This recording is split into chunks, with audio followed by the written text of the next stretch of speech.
We're also live. You can begin now. Thank you. Okay. Hello, good afternoon, everybody. Good morning for those in the US. Good afternoon to those in Europe, and a late good evening for those in India for joining us. And welcome to session 4 of day 2 of India on the Brink Preventing Genocide Summit. So today's panel is on WhatsApp as a weapon, hate speech, and violence. For the last decade, social media platforms have been increasingly deployed by hate groups and right-wing movements to further their ideology, their politics, and the language of hate. This is a global phenomenon. And we have also seen these very social media platforms being complicit in ethnic cleansing, genocide, and acts of violence, like Twitter in India, and also Facebook's collusion in the genocide of the Rohingyas in Myanmar. Today, we have with us 3 eminent speakers, Dr. Avinash Kumar, Dr. Ram Bhatt, and Suchitra Vijayan. They have conducted vital research and studies into the phenomena of online hate through WhatsApp and other apps in India. And first, Dr. Avinash Kumar will be speaking to us. So welcome, Dr. Avinash Kumar. Dr. Avinash Kumar is the former executive director at Amnesty International, India. He was a Charles Wallace postdoctoral fellow at the School of Oriental and African Studies at the University of London. He completed his PhD in modern history from Jawaharlal University in India. Earlier, Dr. Avinash had worked with Oxfam Great Britain and Oxfam India, and he was also the director of programs and policy at WaterAid India. He taught at Mahatma Gandhi International Hindi University and was a research editor at the SAR-I program of Center for Study of Developing Societies, CSDS. Today, he will highlight the role of digital media in creating the hegemony of Hindutva politics in the wider context of the rise of digital media in India. So again, welcome, Dr. Avinash Kumar, and the floor is all yours. Thank you, Shine. Thank you to the organizers for inviting me for this very, very interesting entire series of actually conversations which have been going on since yesterday, and especially in the context in which seems to be what, in a very, very different way, if I had to quote, in a very perverse sense, old Trotskyan quote, that we are in a state of permanent revolution, and which seems to be the case not just in the world, but in India specifically. And it is in this context that let me start also with a caveat that I'm not a digital media expert for sure, but as part of work as a civil society actor, but also as someone who has an interest in ongoing things around us, one has looked at it. And also some academic exposure to the works which have been done, especially in the context of what role digital media is playing. And I'll be kind of speaking from that lens more than, I would say, from my own perspective alone. But let me just start by saying, and also because of bandwidth issues, I will just switch off the video, but I'll keep the audio on, of course. And then let me start by saying that, it will be good to kind of just look at the wider context of media in India right now, actually. And that is the interesting part. Interesting part is the fact that, unlike the Western world, which seen officially data-wise, economists and all have, and guardians of this world have actually sort of tracked the space of how quickly print journalism has declined in the West in the last 10 or 15 years. 20 to 30% people have lost their jobs who formerly called themselves journalists or print journalists and so on. And in that context, in India, you see India is one of the only countries, actually not the few, the only country which has seen a massive rise of print as well. So, and in the last 10 years or so, it's risen by almost 18 to 20%. So that's one factor for you. Similarly, television channels, if you look at television channels, there are about 1,600 satellite channels and more than 400 of them are news channels. Once again, they actually occupy, in terms of the overall media landscape, the maximum spaces, ears, and eyes for you. So about 40% of the entire media space is covered by satellite channels and so on. Then, of course, you have radios, which obviously have taken a big hit in the last, predictably, many places. But this is also very interesting context in which actually last year India saw a peak of about radio listeners of 51 million people. Now, this may sound like a very small number compared to some of the other numbers we're going to talk about. but in absolute numbers, this is the highest ever. And so what it gives you a kind of an idea. It is in this context that it'll be interesting to see how the digital media has actually quickly risen to the places where it has reached already. And in that context, of course, situating by idea of hate politics. So in 2021, the advertising industry grew to about not being it in billions of dollars. Those units have not quickly managed to convert. But advertising industry grew to about 71,000 crore rupees in India, and about 15% a year, despite economic slump, despite COVID and everything. And this is interesting that out of that, of course, televisions claimed 42%, but digital media claimed 30% of that space, and print about 24%. And in this, digital media growth in the last 10 years has been the highest. In that sense, about 30, digital media, of course, has seen the rate of growth in the last 10 years about by 20% compared to any other medium, including television and so on. So it's obviously the fastest moving space format in which we are seeing things changing. If you look also, what does it mean in terms of numbers? Some of the latest data from 2021 of this year, January, tells you we have about 624 million internet users, also out of which you have 467 million social media users in this country. And which number between year to year, 2022, 21, which is the numbers alone have increased by 47 million. So it's that kind of also revolution we are talking about. It's not just in terms of what's happening to politics, what's happening to actions of the state, but what is technology doing to people, what is literacy doing to people. And that's why I mentioned this space of growing space of print and vernaculization. Of course, of the top 10, going back to print, top 10 largest selling dailies, 7 of them are actually from what are called Indian language other than English. So out of which, of course, you have 4 to 5 of them you have Hindi, and then Malayalam and Tamil. And other than those, then you have last 3 positions occupied by the 3 English dailies, Times of India, and so on.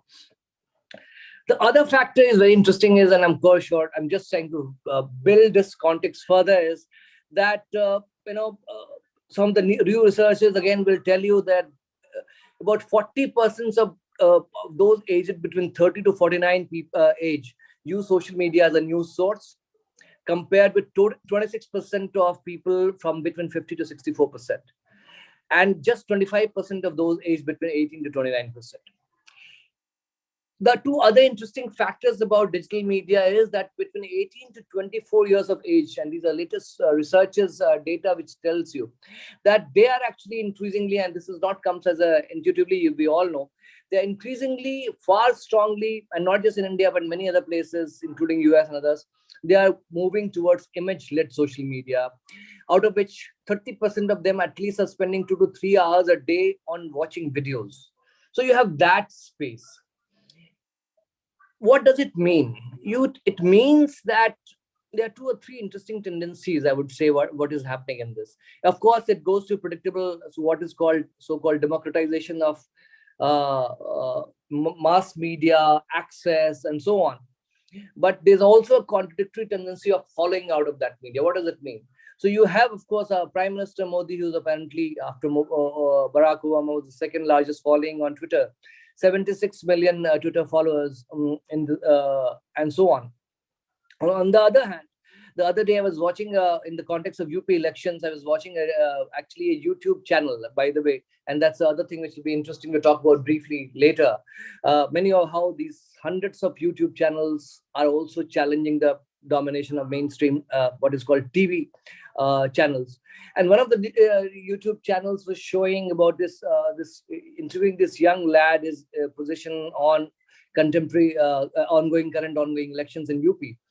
And this turned out during the conversation, it turned out that young boy from what is called Kanpur rural, Kanpur Dehat, had 400,000 Instagram followers, who was every day producing a short 30-second or 1-minute clips and so on.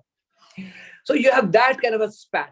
One boy, 400,000 Insta followers to official figures of high and mighty and so on.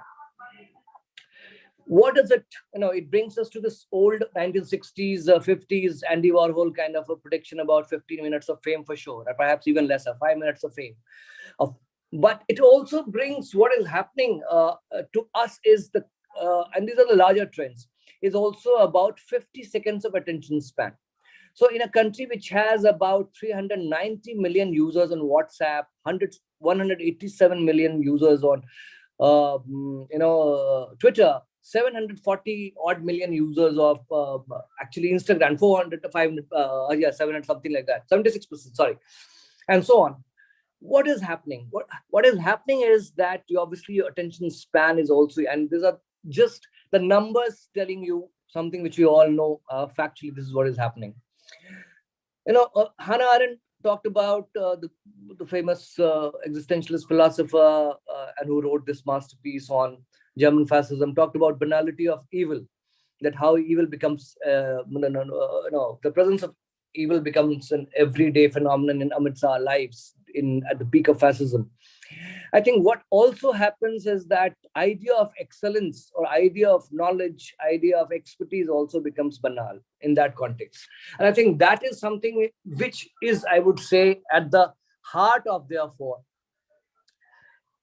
making of what we call as the idea of a virtual university, idea of which doesn't award you degrees, which takes roots in this context and it gets finally institutionalized through various media, especially WhatsApp, and therefore the term coined attributed to Ravish Kumar, the NDTV anchor, but very popularly used, WhatsApp universities, where everybody could be an expert on anything given time and access to that one singular paragraph, which you can read in, say, maximum in 1 or 2 minutes, and so on. Therefore, in that context, then what happens? And what happens is that you have, and Shaheen, please do warn me 2 minutes before I would request you. You have 3 minutes left. Yeah. You have 3 minutes left. Sorry? You have 3 minutes. Oh, thank you. So what happens is that in that context, then, what Hannah Arendt also talks about, mythologization of history happens. And mythologization of history happens because everybody doesn't want to give anymore the pedestal of knowledge, and especially, and that is the hallmark of fascism, where you use technology to actually to do different things. You use a movie like Triumph of Will to establish the might of the German state, and therefore this obsession with large statues in India, from the promised Ram temple and Ram statue to all the Sardar Patels and so on.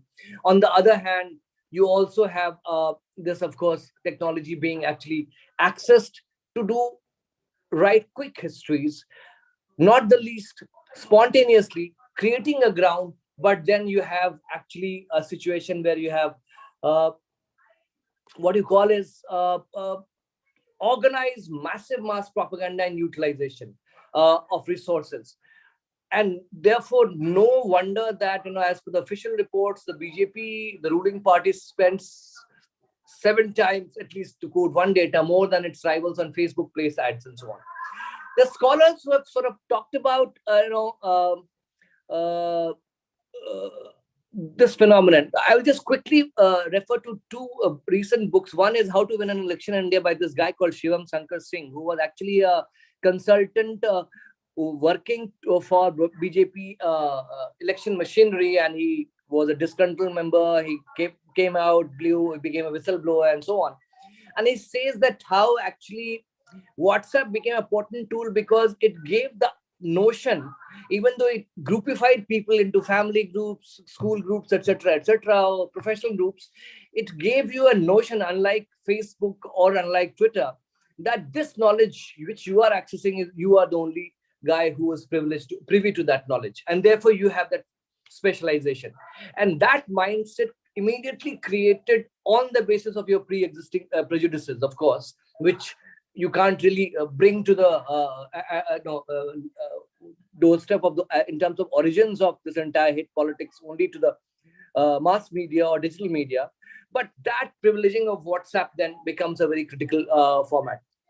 Rohit Chopra, who has written this very interesting book just before the last election, before the government, BJP government came back to power with much larger majority.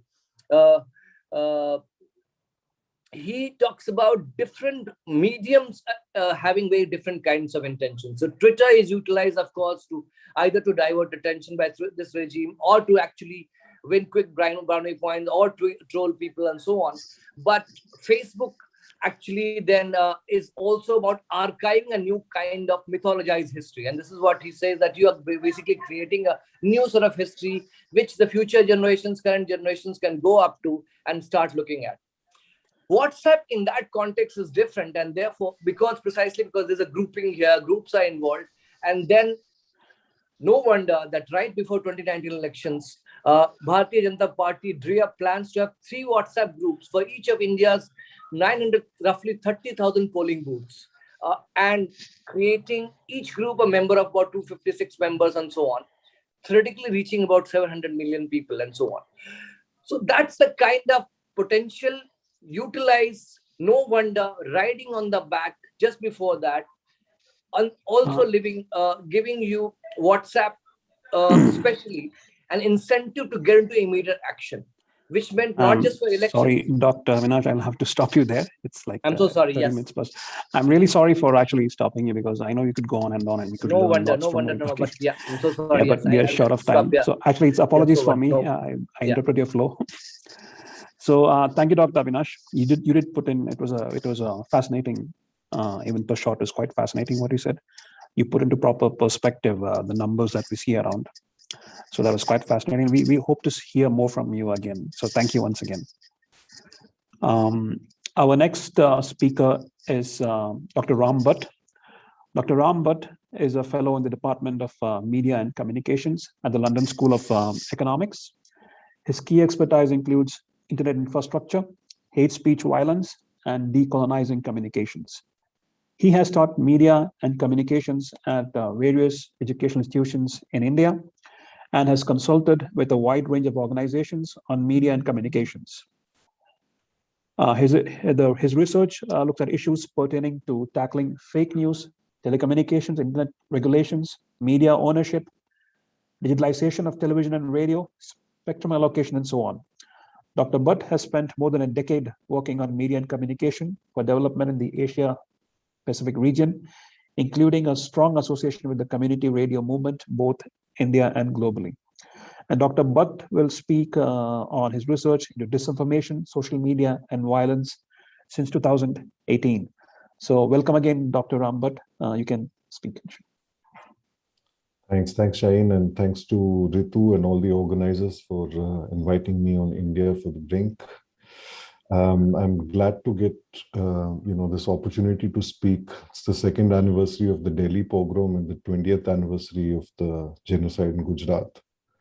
And those who were born in 2002 are 20-year-olds today, and it is mostly them who will decide whether India does indeed go over the brink. And I think it's to them that I primarily address my remarks today.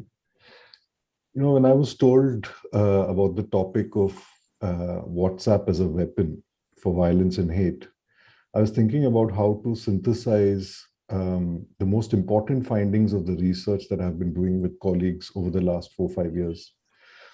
And since I don't have too much time, I just want to focus on 3 most important things that we have found so far. Now, let me begin with one point that seems fairly commonsensical, but is rarely adopted, whether it's in policy making, industry practice, or for that matter, academic research.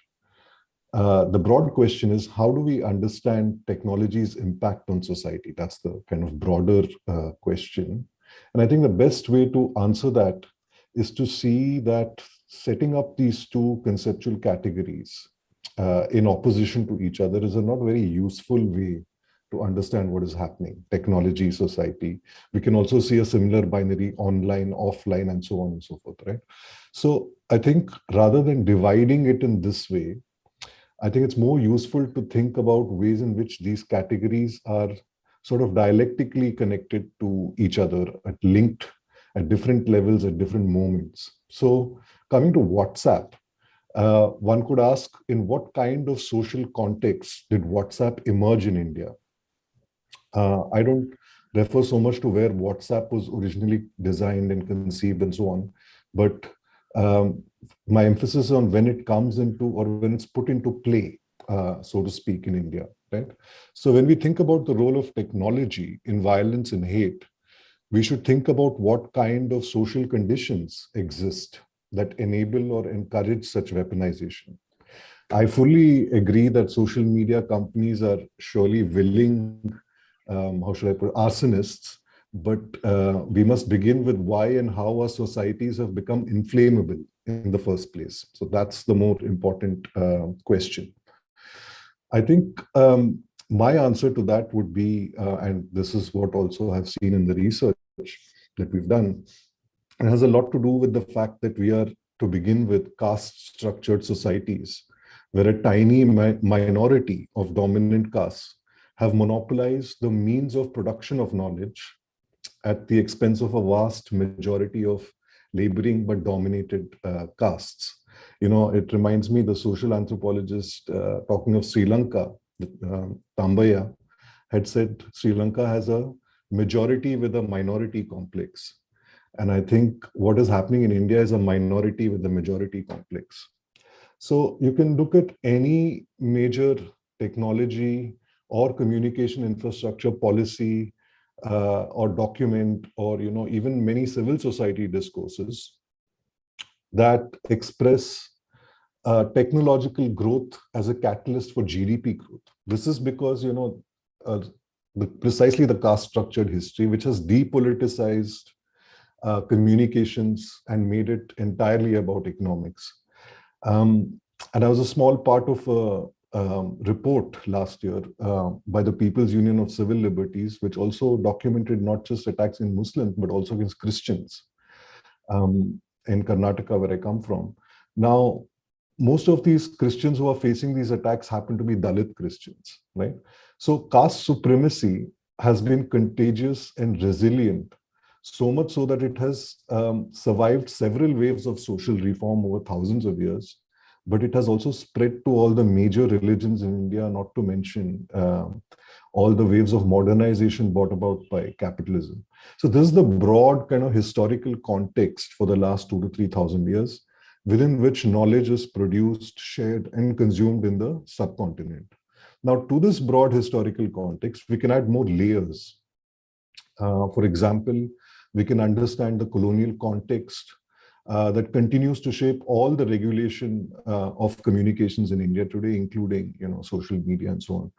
Now, if the British framed these laws featuring mutiny from below, Indian governments from the beginning, whether it's marked by partition or insurgencies or challenges for independence, whatever it is, they have remained anxious and fragile governments. So they are desperate to quell any challenge to their authority and the unequal social order that they continue to legitimize. So that's one layer that we have to understand. Another could be, for example, the weakening of the public sector communication since we liberalized in the 1990s. And more recently, the policy to deliberately destroy the smaller players to benefit big capital, both in India and globally. So I don't think we can understand any technological system without understanding the various layers which permeate the system and deeply shape each technology that comes to us. On the other hand, there's no use also just thinking about the system or a technology in isolation. What is equally important is how it is actually used in practice by different groups in diverse social contexts. So the second important finding that I want to talk about is to not look at communications or any platform or application as a matter of technical process, such as transmission and reception, but we have to think about a shared kind of ritual, or which in turn provides shared meanings. So every society then we can think of is permeated by flows of information that in sum we can call a communicative ecology. So we have to look at this communicative ecology as a whole rather than just looking at platforms. So it is to this point that we can think about how the news channels that Avinash spoke about, whatever venom they spew on a daily basis is amplified by social media. So clips are circulated. Conversely, television news channels depend a lot on social media to define what is trending. And then that trend becomes a proxy to what constitutes public interest. And we all know that trending on social media can quite easily be manipulated by what in the industry is called as coordinated, inauthentic behavior. And we have whistleblowers who've kind of talked about it. So every physical act of violence becomes translated into discourse. And every time the violence becomes symbolic, it plays into the profit motives of these social media companies whose emphasis is on circulation rather than what is the substance of the content. So that's where the profit motive comes from. There's also needs to be more work done when we talk of communicative ecology in terms of who are the nexus, the local or national political elites, business elites, and the media owners that actually resource this whole communication ecology. What kind of institutional arrangements are in place to finance the daily flow of hate? So there needs to be more work on this. And finally, I think to end on a more hopeful note, the third kind of aspect from our research is there must be more coordinated effort by international organizations and activists to do more on at least two fronts, and there are many more. The first is to put pressure on businesses both in India and abroad against advertising on social media companies. Most of the revenue comes from digital advertising and transactions. Now, if firms en masse refuse to advertise, as they did in the US after a very successful Black Lives Matter mobilization post George Floyd, it has been proved that firms like Facebook will act very quickly to improve their algorithms, for instance. And the second thing, which I think we should all do more work on, is to support critical media literacy efforts in India. It's just not enough to discuss how users can spot fake news by doing a reverse image search on Google. It's just not enough.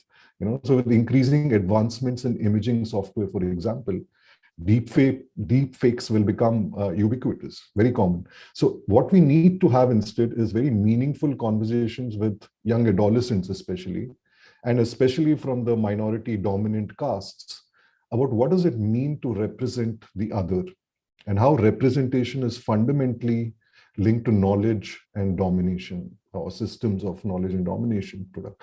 So in addition to this, critical media literacy, I think, also needs to talk about what it means to be a participant in a digital economy that prioritizes increased circulation and extraction of data, who contributes the labor, the digital labor to generate the data, and who collects the profits.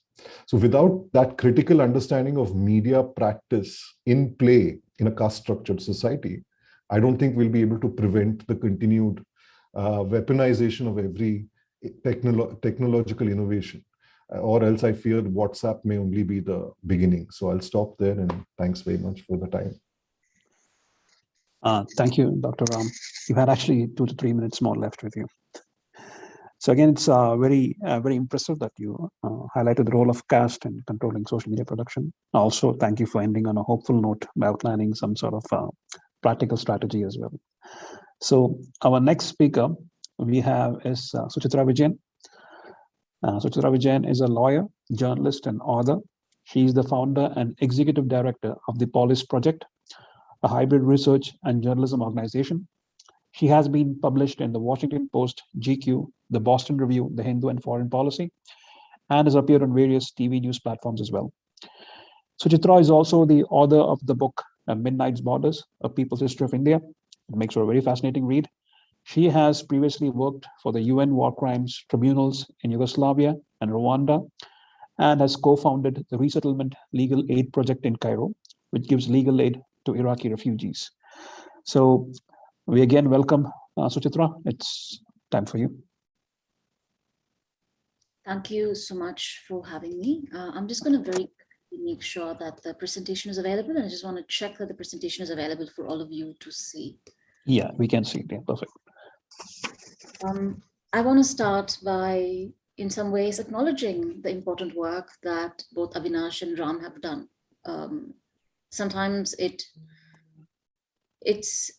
work that many of them do that gives us hope in terms of looking forward.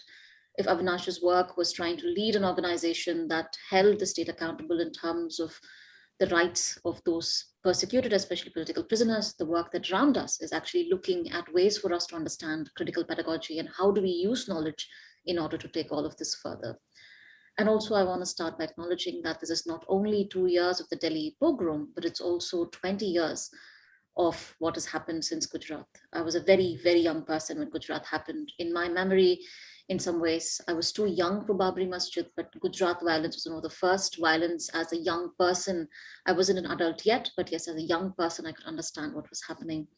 So today I'm going to do two things. One is to talk about understanding state violence and how do we document state violence in an age of misinformation and disinformation, but also what does misinformation, what does the explosive mix of disinformation, misinformation, and also state violence create?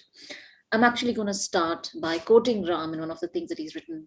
He wrote for the Police Project earlier, where he actually asks a very important question. He says that when writing about the Delhi pogrom, he says that mediation of violence is a complex phenomenon, but we cannot reduce this to technological determinism. While the topic of this panel very clearly talks about WhatsApp, it's not just technology that we're talking about. We're really placing technology within the larger structures that mediate all of the information that's coming in. We're also thinking about technology that is entangled with violence.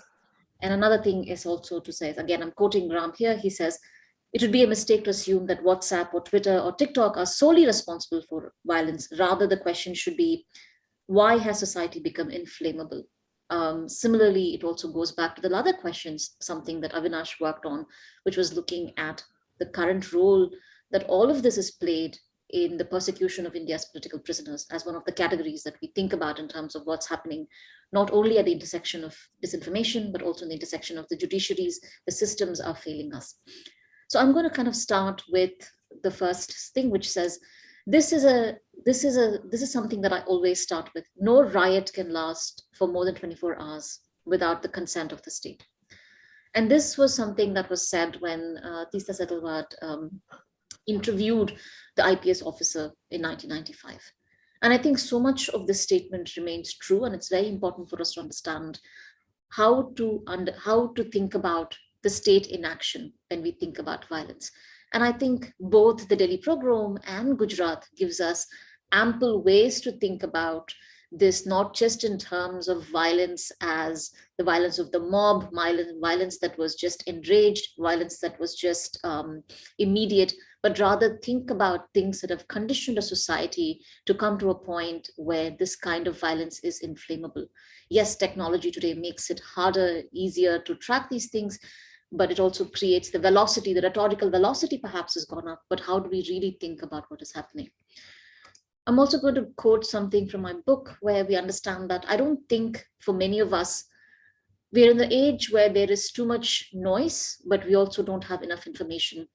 One of the things that really shocked me when I first read this news item, when a lot of us were tracking what was happening on the ground in terms of violence, is that 7,500 emergency calls were made to the police control room throughout the day. Yet nobody arrived to protect these communities. And I think when we look at these independent informations of how much people still petition a state that they are deeply afraid of, a state that they know is not only causing violence against them, but is incapable of protecting them, you still realize that the citizen is still entangled with the state. There is increasingly the source that is not only oppressing them, but is systematically not only staying back and stopping it, but also systematically involved in their persecution. I'm just going to share some images that came out of the Delhi pogrom and the kind of ways in which this was documented. This, of course, is something, this iconic image that kind of tells us so much, is also one of the things where you see that the Delhi police is there. This is from journalist Raghu Karnad's Twitter feed, where he says that the Delhi police are present, but they are saying they are unable to intervene. And I think it's really important for us to understand, what does this unable to intervene mean? And the second thing that I think really amplifies is, I think this image is another image that I always use when I teach, is that violence is not just an act of something that is inflicted on the body of the people that we target, but it is also inflicted on the very constitution of the country, the institutions that the constitution builds, and the institutions that are supposed to protect us. One of the revolutionary things that the Indian constitution does is that we have something called the fundamental rights. And what is even more remarkable about the fundamental rights is that these rights are always supposed to be interpreted in favor of the citizen and not the state. And yet what we've seen in the last few years is that these fundamental rights itself have been watered down by various means. The watering down of these rights happens again in many, many ways. One, it happens when the letter and the spirit of the constitution is not read. Second, ways in which judges do not actually decide on judgments that are very strict and straightforward. Ways in which institutions itself subvert the implementation of justice. So that happens in one way. The second way that this happens is that we think about this not only in terms of laws itself not being followed, but also ways in which the state continues to expand its authority through both legal and illegal means. What I'm going to do is also show other images that happened while we're thinking about police violence that happened in Northeast Delhi. Yes, the police stood, but also why is the police not acting? And I think that's very important. When does the police act and when do they not act? Because when we go back to the first screen, we know that no riot can last for more than 24 hours without the consent of the state. And I think the consent of the state, the intention of the state is very, very important. And yet, despite the overwhelming evidence, the state is seldom held responsible for what it does. So again, these are some of the other images that and that came out of it during the Delhi pogrom. But one of the things that I really wanted to talk about and think about is also thinking about the idea of democratic alibi. And this is where I think role of social media, WhatsApp, and other things come into play, is that long before we think about how technologies mediate violence, I think we have to understand the society in which this technology is being mediated. And one of the things that we have to think about is this idea of what is allowing for this to happen. And democratic alibi is one of those principles that kind of helps us perhaps understand what's happening. One is that we are thinking about behavior that incites and justifies hatred and violence as a means of everyday social life, interaction, and existence. So violence is not just the physical violence, but it's also violence that we see in terms of bureaucratic violence, violence we see in terms of judicial violence. For example, the violence of, say, linking your Aadhaar card to your ration cards, and that refusal for these two systems to interact, that denies people of what is their rights. Perhaps we look at instances where the Hyderabad police is implementing various ways in which surveillance is being implemented in ways that are undemocratic. So when we think about violence, while the police violence and the physical violence is front and center, we have to think about various other violences, the instances of where young Muslim students are now being denied education because of what they wear, and then that being equated to institutional as, oh, it's only a uniform code. And another interesting thing that came out of this is that the judges said that, oh, while we have the constitution and fundamental rights, institutional rules can now regulate constitutional and fundamental rights. It's a very bizarre reading of a text in which an institutional guideline, imagine a judge in a democratic system says that institutional codes can now override fundamental or constitutional rules and laws. So I think what we really have to understand is behavior that incites and justifies hatred and violence. And when we think of hatred and violence, we're not just looking at the police violence that is so up in front, not just the violence of a Muslim body or a brown body or a Dalit body being regularly put against violence, but also other violences that they face in everyday social interaction. Democratic alibi also kind of divorces the question of ethics from politics. So anything goes. There is no sense of morality. There's no sense of ethics. This is why an elected BJP politician can say that let's make Muslims a second-class citizen. Let's strip them of their citizenship.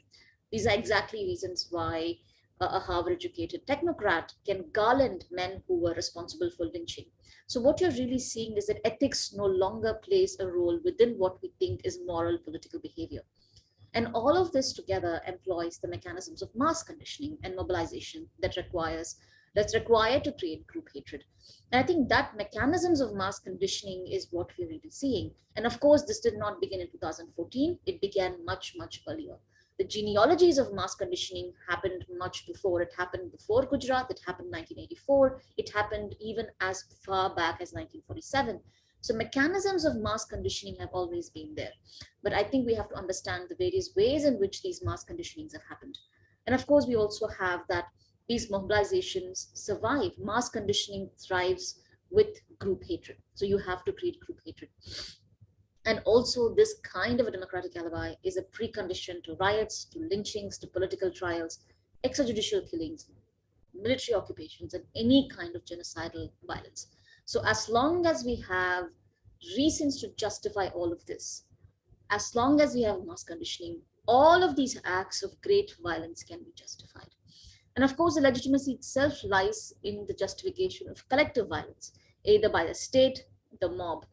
Initially, what we saw in the early 2014s is that we were looking at this phenomenon called collective public violence, where we were preparing and conditioning individuals to go and lynch, create these kinds of, because lynchings became very important. A lot of people started studying lynchings. We were looking at things like hate crimes. But what then becomes is that mob violence itself, collective public violence, once you have taught the common man on the street to kill with impunity, what now happens is that alongside this, you also have a state that has now stepped in to justify this impunity. So while we've had collective public violence in which you've created and enabled citizens to cause violence, now you also have the state that has traditionally held immense power to also go in and create and unleash a kind of violence that is unimaginable. And I think that is when the idea of genocidal violence comes in which while individuals can perpetrate violence, individuals can never perpetrate violence the way that the state can. That's why if you think about the genealogy of the word terror or terrorism or terrorist, initially the word terrorist was not used for individuals, it was used for the state. The biggest terror is state terror. And and then while we have this collective violence that is being justified, we of course have the indispensable enemy of the state. You have the anti-nationals, the seculars, the minority. Now the entire continuum of who can be considered anti-national or the minority, that category is now expanded. Today, it is no longer just your Muslims, Dalits, Adivasi communities.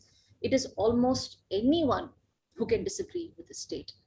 Also, what we've really done is that we have justified state violence and state's deprivation of rights to a point where ideas of citizenship itself is now under questioning. And how do we think about all of this in terms of technology is that technology is one aspect of it. But what we really have to go and always think about is the ways in which the existing society is enabled all of this. What I'm going to do is just kind of run through some of these things. But what we are really seeing is going back to this, is that we really have to think about the ways in which the state itself continues to be complicit in propaganda, lies, misinformation, and disinformation. And it is important for us to think beyond technology is only a mediating forum, but it's also important for us to understand how this violence itself plays out every day. And that kind of violence and the scope of violence is much broader than just physical violence that is consistently brought on bodies that are considered the other. And that I'll kind of bring this to an end. Thank you, Suchitra. And also thank you for, again, drawing our attention back to the everyday nature and scope of violence, and also the inflammable nature of society as a prelude to the discourse on social media hate. So now we have a few questions. We have 10 minutes left for the questions. Any one of you, I think Avinash is left, so Ram and Suchitra, you can take on the question. So the first question is, you can also see the questions on your screen. A lot has been said and emphasized about the Constitution, When a muscular and insecure majoritarian elected group continue to influence and legislate, how can even such a structure be fair and the oppressed be expected to won't repose any faith? So Ram, you want to go first and then Suchitra, according to you? Yeah, sure. I mean, my answer to that name would be that it's muscular and insecure, but they are not actually the majority. And I think the Constitution provides an excellent framework to expose that they are actually the minority. And now, if you see how well there has been mobilization around caste census, or internal kind of fragmentations. Adivasis in Jharkhand are saying we want Sarna religion, not Hinduism. The Bhils in Rajasthan are asking we want separate, Lingayats in Karnataka, there is a branch saying we want separate religion.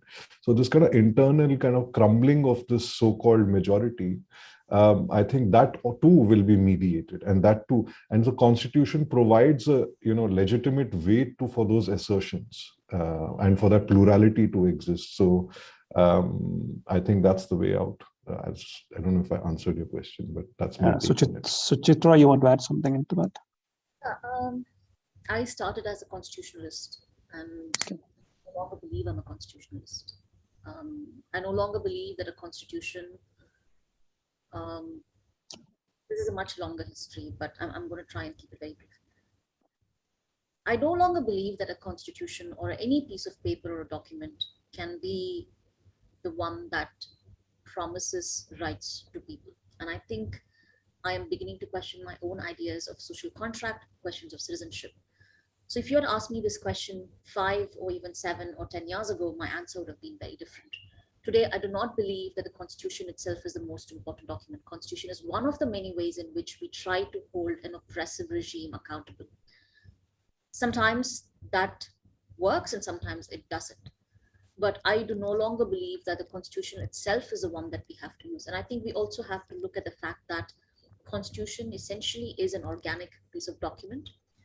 But if our idea is to believe that the individual should be given the basic rights of freedom, dignity, and liberty, the question of dignity and freedom being very important, I think the Indian Constitution does the question of equality really well, and I think we still haven't dealt with the question of liberty,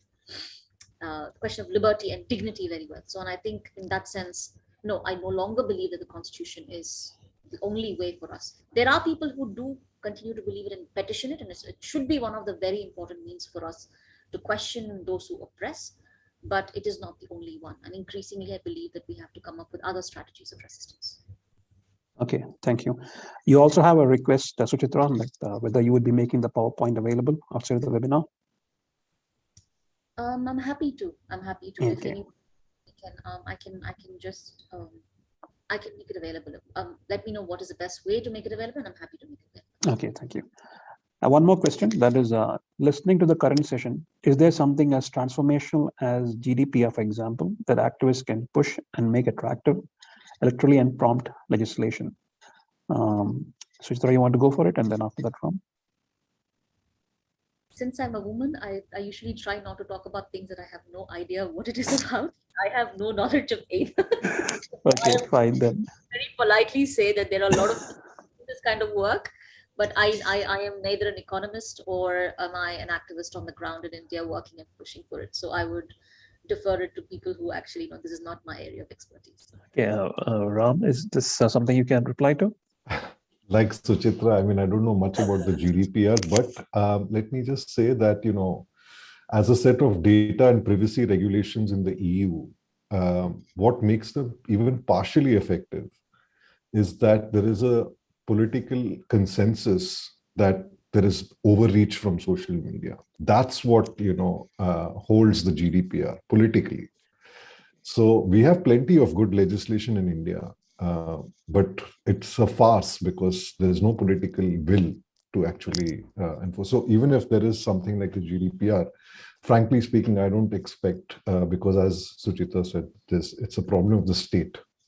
Yeah, okay. That's my take. Suchitra, you did, I think, mention about mass conditioning. So we have a question related to that.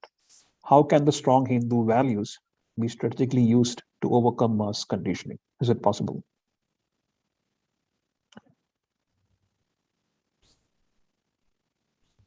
I think if we look historically, if you looked at societies that have gone through immense, something like genocide, war crimes, let's take former Nazi Germany, let's take fascist Italy, um, my experience of either working for the tribunals in Yugoslavia or Rwanda, or even in the question of Iraq post debathification, what you really see, we have recorded documentation of what happened in denazification in Germany, and then we know what happened in all of these. What we do come to realize is that mass conditioning, once mass conditioning happens, and so that kind of genocidal violence plays out, it takes multiple generations to reclaim the society back. It requires legislation, it requires a very specific kind of societal re-engineering, which is also very violent. We also have to understand that denazification and I think these are very complex things, but what we do know is that mass conditioning, once it's led to genocidal violence, would take generations, at least 2 or 3 generations in terms of reclaiming it. Germany is an example of what happened, and what you really see is that by late 1990s and early 2000s, you actually had a very strong neo-Nazi cult, at least underground cult, emerging as a response. So Hindu values or not, I think globally as communities, I think we really need to understand what does it mean. We cannot survive the way we are surviving. And each society has to find its answer. I mean, I know this is, again, as I say, we don't have answers, which really comes down to what happens. Can strong Hindu values, I don't know what strong Hindu values mean. What do we mean by strong Hindu values, right? I think that's another problem, because what we use words where I'm quite unaware of what those things are. On the other hand, if we believe that any strong humanitarian values should be values of freedom, dignity, equality, and liberty, if those are the values that we believe are universal, then how does one reclaim society? Sadly, what we have are incomplete experiments where I don't think, in some cases they have been successful, in some cases they haven't. We are still dealing with so much of all of that. So I think what we have to do right now is, if Hindutva was a 100-year project, reclaiming our societies. Let me say, rabid Hindutva, majoritarian violence was a 100-year project, then reclaiming our societies from that should also be a 100-year project. And it's not a fancy answer, it's not a sexy answer, but it is a very difficult answer. And I'm not sure how that is going to play out. Yeah, thank you. Thank you for your important points. We have one last question to Ram, as you said, from Karnataka. So there's a question regarding the hijab ban. So how does the court twist and tail the hijab issue for their own convenience and luxury? And petitioners keep pleading. So anything, your take on the current hijab issue, Ram? Yeah, actually, I don't have much faith in the courts either. So basically, there's a lot of political pressure. So the current BJP chief minister, he and his party are resting on a very fragile hegemony. And like other BJP chief ministers, for example, in Madhya Pradesh, they are trying to emulate the Yogi model, where there's a certain bravado, a certain arrogance, and certain kind of aggressive attack against religious minorities, mostly Dalit and Adivasi. So I think the courts, I don't want to perjure myself or anything, but I think they are kind of something that they are like kind of ceding to the authority of the state on this. So that's how I read it. So I'm not surprised at all. Okay. So we are also out of time. So thank you, Dr. Avinash, Ram Bhatt, and Suchitra for this fascinating talks. And I'm sure you have a lot more to say, because you only got around 10, 12 minutes. And we have a lot more questions as well. Many of questions are unanswered, but lack of time. So again, thank you all for attending. And we have the next session that's going to start. Just give me a moment. Yeah, the next session is Can International Law Prevent Genocide of Indian Muslims? So everybody please tune into that. The Zoom links are there. Once again, thank you all. And again, thank you to all the three speakers. Thank you.